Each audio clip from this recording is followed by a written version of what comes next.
Okay. Good morning, everybody. Good morning. My name is Larcine. I'm a very grateful member of Al-Anon. And I get to lead you in this workshop.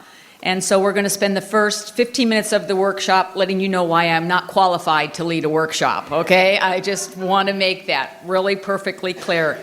You know, I am not an authority on this program. I am just a member like you, like all of you are, no more, no less. And everything that's been given to me and anything good that you ever hear come out of my mouth is not original. It's what somebody else gave to me, because all my original thoughts are crap. Right out of the gate. I mean, that's just what happens for me. You know, my sponsor always told me, that when you're going to share, she says, everybody's an example.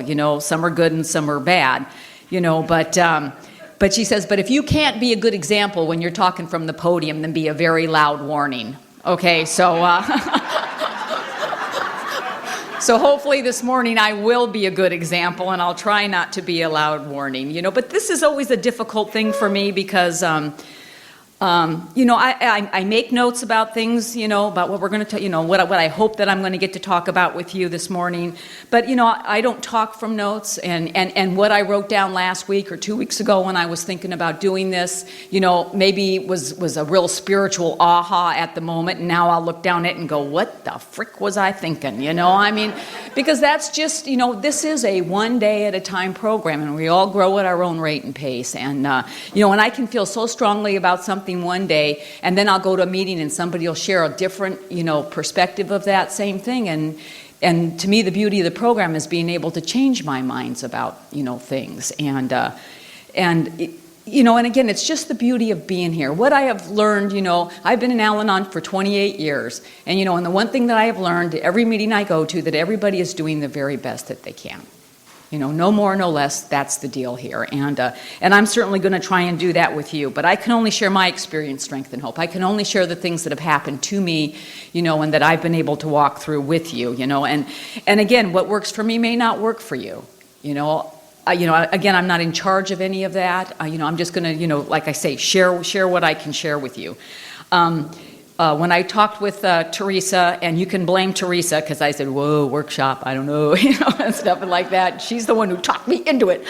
And so, but when she asked about what, this new book had just come out, and I had just started reading that. I love our literature. I absolutely, positively love our literature, and it's what we're about.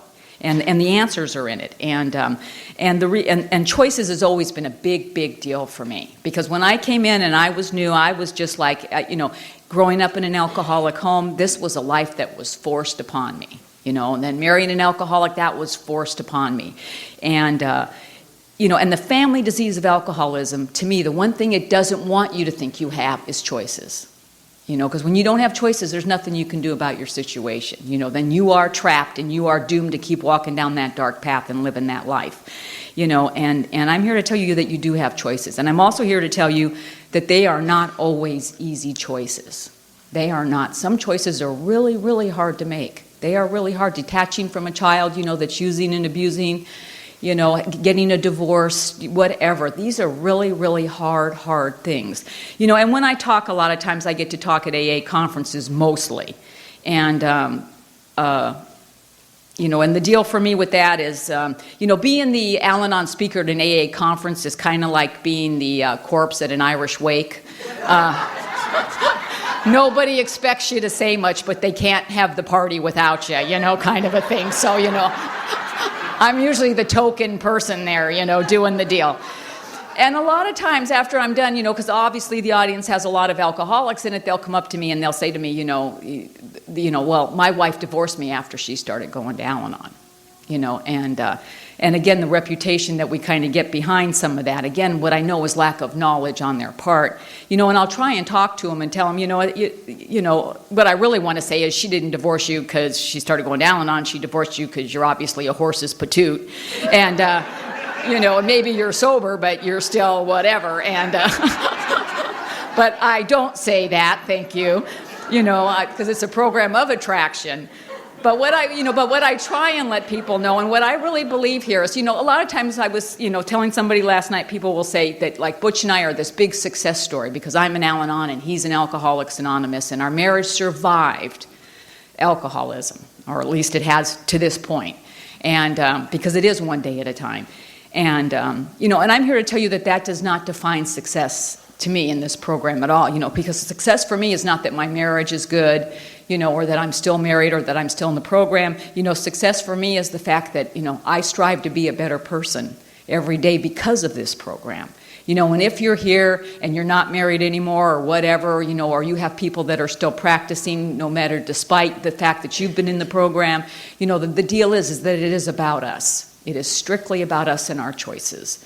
And that's what defines a success. If you're here and you're doing the best you can day in and day out, then you are a huge success, as much as is possible here.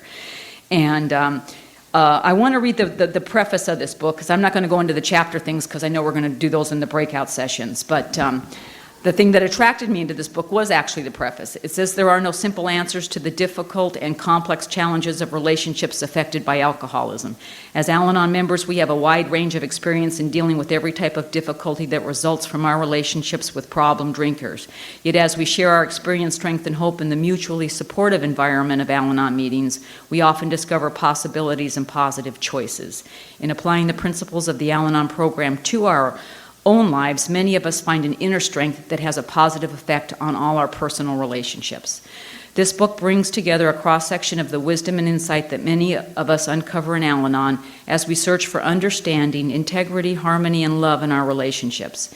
In this book, we share how we use the tools offered by the program to learn about ourselves and discover spiritual resources we didn't know we had. Our opportunities for progress depends only upon how well we keep our focus on what is within our power to change. As one Al-Anon member shares in this book, my family is doing the best they can. As I gradually let go, however, I find that their view no longer makes the sky any less blue for me. In Al-Anon family groups, we discovered that those choices are available to all of us, provided that we're able to put our relationship problems in perspective and open ourselves to whatever each day offers. By putting our own lives on more solid footing, we can have a positive effect in our interactions with others, ultimately improving the quality of all our relationships. While there's no instant solution, we discover in Al-Anon that there are more choices available to us than we had thought. This book shares with you some of those possibilities, and I believe that it absolutely, truly does. And then the two things, because we don't have time to go through the entire book, of course, when Teresa again asked me which chapters I wanted to work on, for the morning session, I said I would like to do chapters 1 and 2, which are really about where we are, who we are. And then the afternoon session, so the first morning is about our relationships with ourselves. This afternoon, our relationship with God. It's my experience that when I'm okay with me and I'm okay with my God, then being okay with you and everybody else just falls into place. And I think that those are just really, really super important things. And the first chapter is we start from where we are. And when I came into Al-Anon, there was this great lady. Her name was Martha Parsons, and she was like in Al-Anon, like 1950 something. She started coming, and she was just a jewel at our meeting. And her husband got sober once in 1954 for 6 months, and that was it. And she said when she started coming to meetings, when Al-Anon started back and she started going, she said the only question she had when she was at meetings was, how do you get that look off your face? And man, I totally understood what she was talking about. Because I don't know, but I just felt like I just had that permanent look on my face, and that was a really, really hard deal for me. But again, the answers are in the steps, and the steps are so important. I can't even emphasize, to me, the majority of the steps are about our relationship with ourselves. What are we doing about our behaviors, and and recognizing our behaviors, recognizing our character defects, making changes of those things, making amends for things we have done, taking responsibility for our part, all in the steps. The steps are the program. They are the action we learn to take to learn to live life differently. And to me, the big deal about the steps is they reveal the truth. And I believe the family disease of alcoholism can't live where the truth is. And that's when, when I think about in the beginning, my very, very first and foremost for me, my first recollection of feeling anything is fear. It's the first emotion I remember, and for a good reason, because I lived in a very fearful environment. I had a lot of stuff to be afraid of.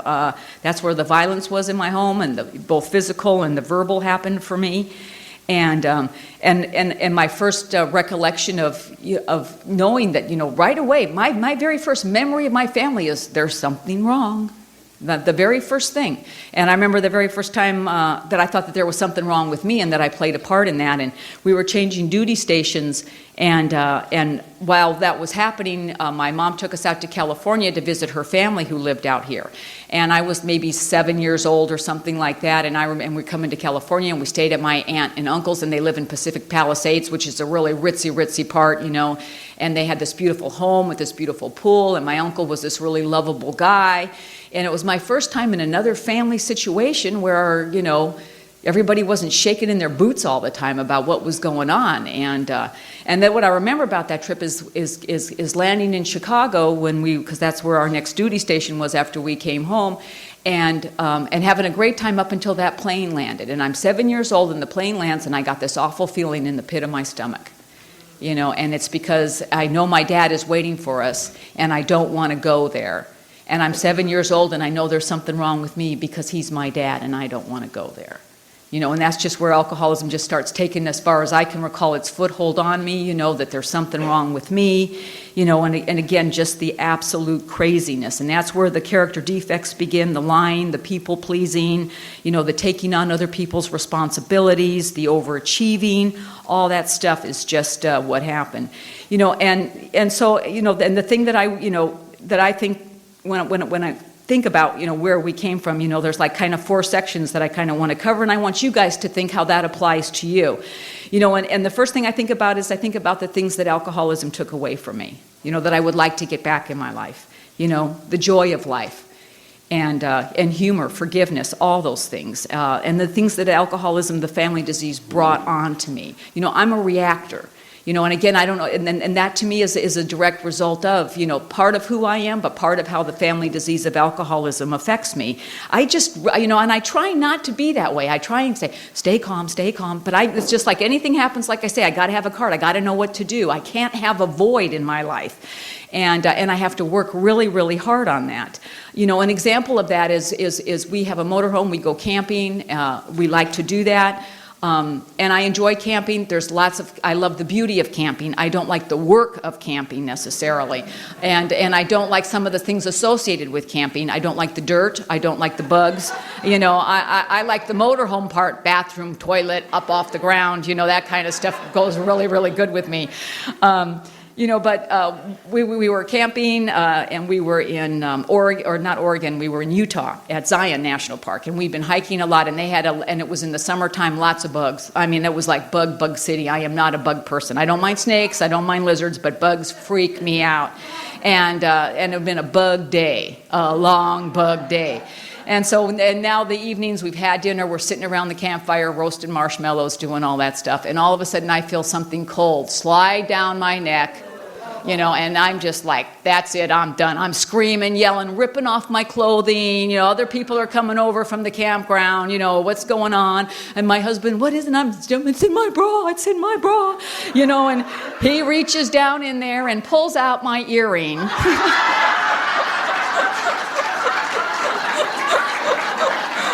For the entire world to see.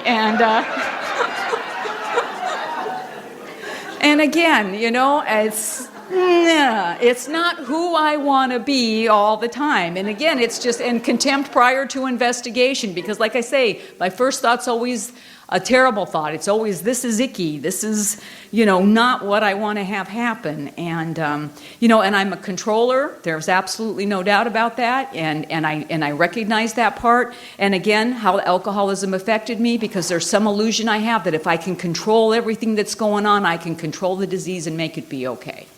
And all it does is just make everybody around my family nuts. And again, that's not the person that I want to be. That's not what I want to have going on. And and another deal, that I've, the things that are important to me now and today, are about letting other people be exactly who they need to be.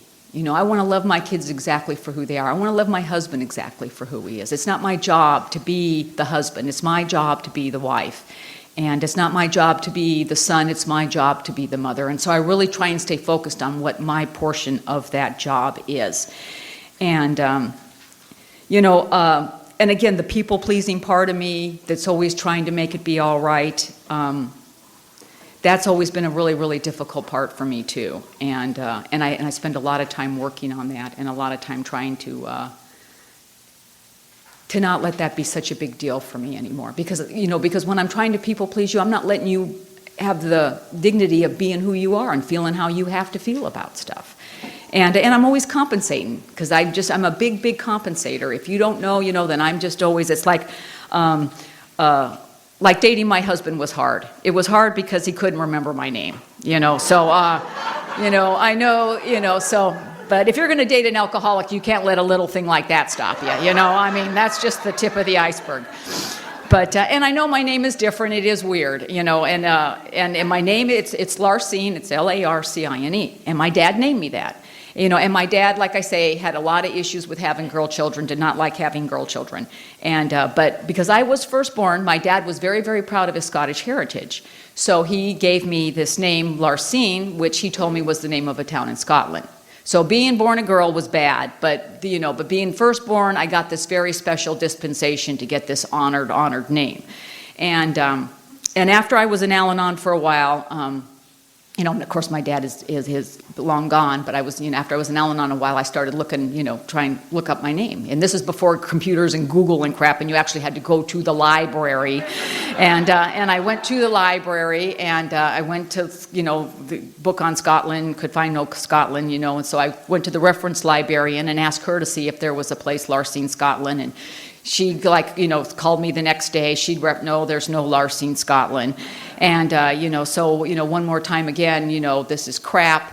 And so there turns out there's a friend of mine in the program who goes to Scotland often, and he says to me, well, let me go check it out because Scotland is a very old country. Maybe, there's not Larcine, Scotland now, but maybe there was Larcine, Scotland, so let me go, 100 years ago or something. Let me go check it out. He goes, comes back, no Larcine, Scotland, never been such a place on the face of the frigging planet.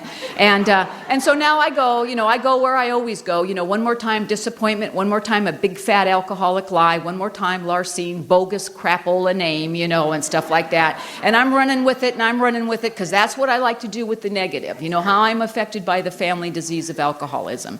And so, and now I'm seriously considering changing my name, and all this stuff, and I'm going to have a different name and blah, and I get angrier and angrier about it. And then one time I'm at an open meeting of Alcoholics Anonymous with my husband, and this friend of mine who's in AA comes up to me and he goes, oh my God, Larcine, I found out that Larcine is a Scottish word. I am like, you are kidding me. He's going, no, it's a Scottish word. I go, what is it? What? Tell me, and he goes, Larcine is a Scottish word for father was drunk when daughter was born, so daughter got a weird name. So. Now, I am pretty darn sure that is not a true thing. I am almost positive of that. But what he went on to say to me is you know what? I believe your dad believed that Larcine was the name of a Scottish town. Whether he was drunk or what happened or if he misread it or whatever, that's what he thought. And that was a gift that he gave you. And just because, again, one more time, it's not wrapped away. And seeing how I'm affected and what alcoholism gave to me, was just this very narrow vision of everything, just this blocked off, dark view. And, and what people constantly give me in this program is this just a different way to look at it. Because see, my circumstances have not changed since I have been here. But my attitude about my circumstances has definitely changed. And not because of me. It's because of, talking to people who let me just look at it from a different perspective. And what it does to me day in and day out when I do that is it gives me the shot at a good life, if I so choose to take it. All I did was give me a different way to look at it. The facts still remain the same. It's not about changing it or making it different. It's about, okay, this is what's going on and what can we do to make it be different. And now I'm proud of my name. I know exactly what it means, and I like it. And Butch knows my name now. I'm here to tell you. I mean, he knows it. He knows it really, really, really super well. So there's not a problem. And then another thing that I think about is things about me that I don't like and would very much like to change. And some of it has to do with alcoholism and some of it doesn't have to do. Some of it has to do with exactly, like I say, who I am and how rigid I am and, my grim determination to have things my way. I remember the first time I read that in our literature. I mean, the whole to have things my way, but the grim determination part. That's the part, and I know that everything I did was so focused on that. When they say, like the first step, I am powerless, a lot of issues I had with powerlessness. I am not powerless, I can take a drunken husband and 2 kids and force them in a car and make them go on a picnic, I've done it. It's happened, Now, I'm not saying anybody had any friggin' fun on this picnic, or that they even remember that we went on a picnic. But by God, we're going on a picnic, and by God, we're going to do this. And I don't want my life to be that, but that's what alcoholism forced me into. Like if we went through the motions, that it would make these things happen. And, and something that I read somewhere, someone told me, one time, this is, if you stay rigid, you will break. And that's exactly what happened to me, because I was just so absolutely rigid about everything. And like I say, the compensating thing, all the time, like when my boys got long hair, when they were teenagers and growing long hair, everybody had long hair, So my hair starts getting shorter and shorter and shorter because somebody in the house has to have short hair, So, I don't, whatever, And again, it's just, how I always do things, and again, thinking that I don't have choices about situations and what's going on. When I first got in the program, I used to go out to see my mom. My mom stayed married to my dad for about 21 years before she finally divorced him, and I was terrified when my mom divorced my dad. I was already out of the house and all that stuff. But, my dad was always going to kill you. If my mom left him, he was going to kill her. And I was terrified for my mom. I'm like, I told my mom, God, aren't you afraid that Dad's going to kill you? And I'll never forget what she said to me. She said, I'd rather be dead than live this way one more day. Now, my mom never made it to Al-Anon. She's not really thrilled about me being here. But she accepts it because after 28 years, she's finally kind of figuring out that it makes me feel better about who I am. And I'm really, really grateful for that. But I used to have to go out and see my mom, and I go out and see my mom all the time. But I had a lot of things with my mom because, like I say, my mom lived 21 years with this very violent, angry alcoholic, and my mom thinks she handled it all pretty well. And you don't discuss the stuff with other people. That's just her generation and what she kind of grew up with. And it bothers her. She doesn't like me, talking about family stuff in a group thing like this. She would not be pleased about this. But she says, if you have to do it, you tell them I was a good mother. And I am here to tell you my mom was a good mom. I know today my mom did the very, very best with what she had to work with too, because I think we're so fortunate. When my mom, she'll even tell me now, I never heard of Al-Anon. I never heard of Alcoholics Anonymous. You never talked about stuff like that. You made your bed, you lied in it, and you kept your family stuff inside. You just didn't talk about those kinds of things. But anyway, when I get to go out to see my mom, especially in the beginning, and I go out to see my mom, and my mom's all into always the doom and gloom and the family gossip and who's doing what. One time we had 2 cousins marry each other. That was huge. And boy, that was big stuff. And but it's always, so I was telling my sponsor one time when I had to go out there, I know it's my job as the daughter, and I love my mom, and I want to be with my mom, but God, sometimes it's just such a downer, just negative. My sponsor says, well, why don't you bring some positive to it? And again, it never occurs to me about my part and what I can do to do something. She goes, when you go there, why don't you go shopping or go to the movies or take her out to lunch? You just don't have to sit there and just, talk about, garbage all the time. Do something different. And so, and so I remember the very first time we went there, and I said, okay, and I got there and I said, hey, Mom, we're going to go, she lives out in Banning, and they got this big outlet mall. We're going to go down there, check it out, and stuff. And she was very kind of reluctant at first, no, I just want to spend the time with you. No, we're going to spend the time. I said, but we never get to shop or do those kinds of things together. Let's go. So the next thing I know, we're like in Victoria's Secret trying on dirty underwear, it was just... With my mom, it was great. We're putting push-up bra things and all this other kind of stuff. But it starts that way. It just starts with, one more time, a sponsor talking to me, giving me a shot at a good life, if I so choose to take it. because by my own devices, like I say, thinking the stuff up on my own, a positive answer on my own, just doesn't come naturally for me. Like I say, I am just kind of hot-wired to think negatively because this is how I've been affected by the disease, of alcoholism. And, and then, the third thing I like to go is things that I would like to add to my character. And that I would like to be able to say to myself, what am I doing to grow and mature? What things did I not have at all, ever, And I never had faith, absolutely none. I was not brought up in any kind of religious anything. We never went to church. We never were spoken to about God. I never had faith. Humility, not a big thing for me either, because I associated that with humiliation.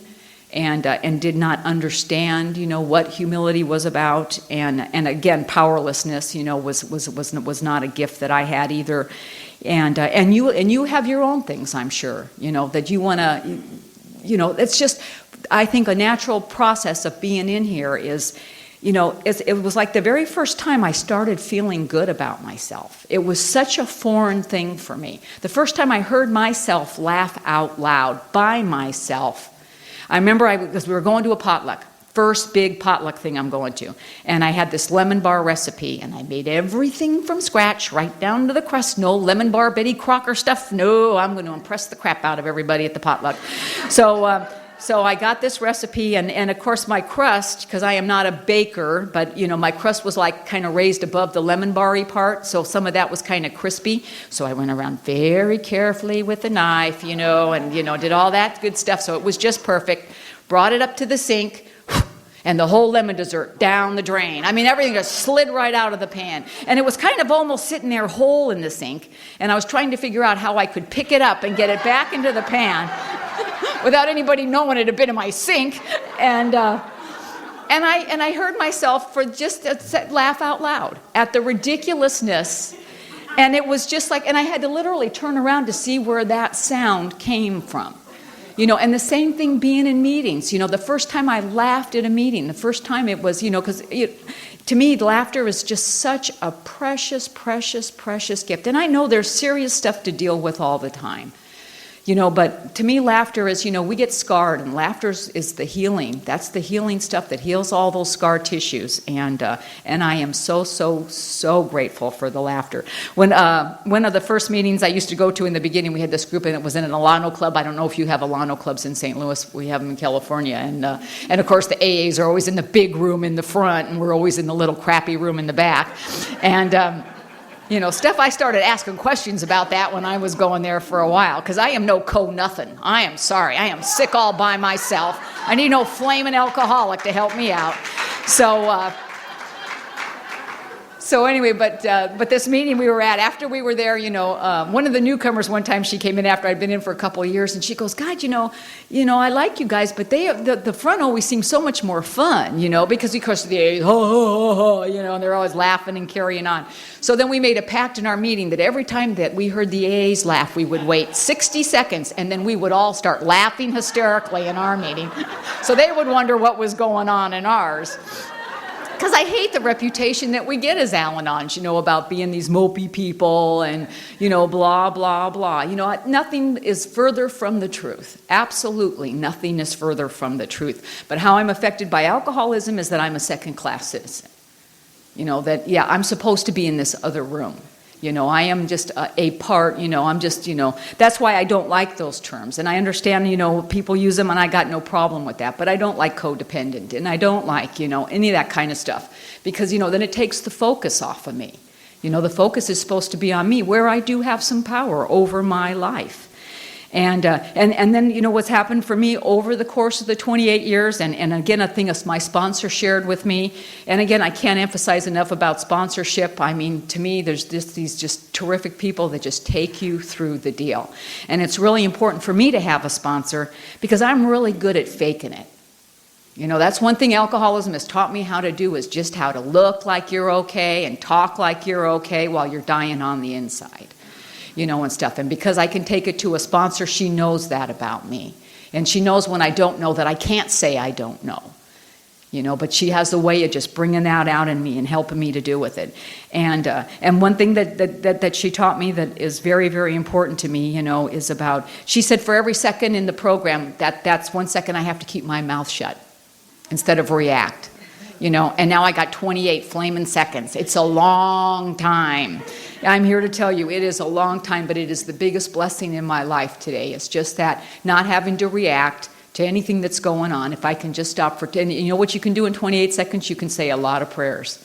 And then basically, my go-to prayer all the time is just God help me. Just God help me to do what I have to do and how I have to do it. And then I kind of want to end up this session with, the fourth section for me is, I want to end that on a positive note.